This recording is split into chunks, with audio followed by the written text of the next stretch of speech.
touched the wound. "It looks worse than it is. I was only knocked out for a few seconds." "Knocked out? I told you there would be trouble.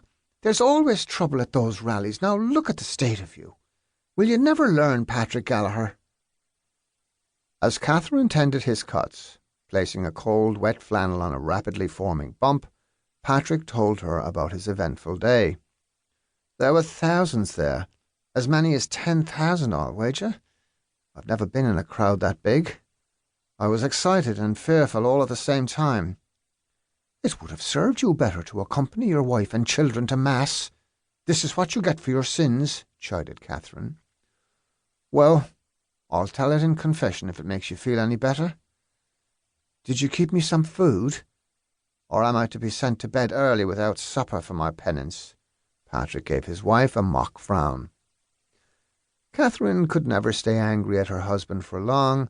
She dished up a bowl of stew from a pot on the small stove that Patrick had salvaged from a derelict building.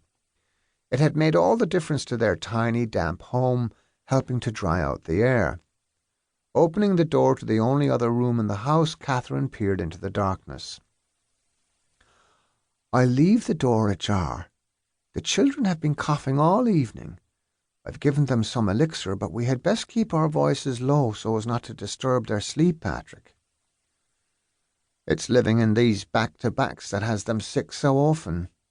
We should move, Catherine. There are better houses not too far from here." "The rents are too high. We would never be able to save a penny or buy decent food. No, we can't afford a better house unless you agree to me finding employment. The bit of sewing I get doesn't amount to much." "What, and have your father say I cannot support his daughter? Never." "Then will you please consider Maggie's offer of a place to stay?" asked Catherine. "Have you lost your senses, woman? Do you think your father and myself could live in the same parish? He cannot stand the sight of me, and that was plain for all to see the last time he was over. Besides, I have work here, most days at least."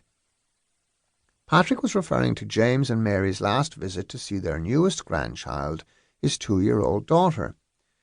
She had been given her maternal grandmother's name, but was called Maisie by the family. "If you feel crowded in this house at present, it's soon to become even smaller. I'm with child again." Catherine delivered her news as if she was remarking on the wet day outside. Patrick spluttered on a mouthful of watery stew. Chapter 2. "Tell Maggie our good news," Mary said in a loud voice. "Catherine is coming home, isn't that grand, Maggie?" said James. Mary frowned at her husband. "What he meant to say was Catherine and Patrick are coming home to stay. Isn't that great news? They are hoping to lodge with you for a wee while until Patrick has work got." "My hearing isn't so bad. You have to shout every word at me." "Of course they can stay here for as long as they care to." Maggie glared at Mary before turning to her brother. "Does that mean you've forgiven the poor lad for having the cheek to marry your daughter, James?" There was no response, and Maggie huffed.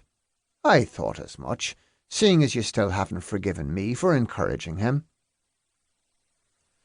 "Would you stop with your old nonsense? Sure, he put that behind him long ago, isn't that so?" Mary shot a warning glance at James. "Of course I have. What's done is done. I may not welcome him with open arms, but I'll not turn him away either." "That's very considerate of you, James. I'm sure Patrick will be honoured by your half-hearted attempt to welcome him to the family." James stood and fixed his cap firmly onto his head. His sister had always been able to get under his skin in a way that not even his wife had managed to do. "Well, that's all he can expect, for now at least.